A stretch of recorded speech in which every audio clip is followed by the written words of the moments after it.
हम लोग को थानसा चाहिए।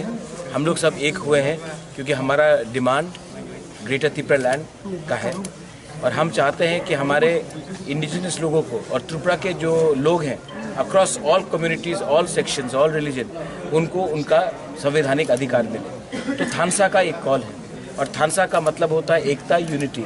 हम लोग सब एक हुए हैं क्योंकि हम अगर एक नहीं होंगे, अगर हम लोग अलग अलग प्लेटफॉर्म में एक ही बात बोलेंगे तो हमें हमेशा डिवाइड एंड रूल किया जाएगा।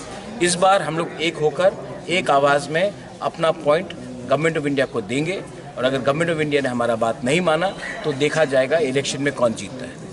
आज जीएमपी से आज चंदन त्रिपुरा यहाँ में है। चंदन त्रिपुरा आए, बहुत सीनियर लीडर है जीएमपी के सेंट्रल कमेटी मेंबर, और चंदन त्रिपुरा ने भी इसी कॉल का जो थानसा है, देखिए ये जीएमपी में था, मेवाड़ आईपीएफटी में था, मैं खुद कांग्रेस में था। हमने क्या अचीव किया?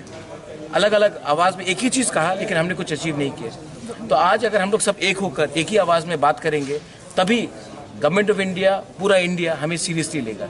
अगर हम लोग अपने ईगो के लिए, अपने स्वार्थ के लिए अलग अलग प्लेटफॉर्म में बात करेंगे तो हमें कुछ नहीं मिलेगा। हम चाहते हैं सोल्यूशन, हम चाहते हैं कॉन्स्टिट्यूशनल सोल्यूशन, हम चाहते हैं एक डायलॉग, हम चाहते हैं एक permanent settlement for our Tripura people's problem. उसको अगर हम एक होकर बात करेंगे तभी कुछ मिलेगा, वरना हमें कुछ नहीं मिलेगा। Thank you. अलायंस होगा क्या आपके साथ? आप हमेशा अलायंस के बारे में बात करते हैं। आप ऐसा कर लीजिए, आप कांग्रेस और बीजेपी को बोल दीजिए अलायंस करने के लिए, क्योंकि मैं नहीं अलायंस करने वाला।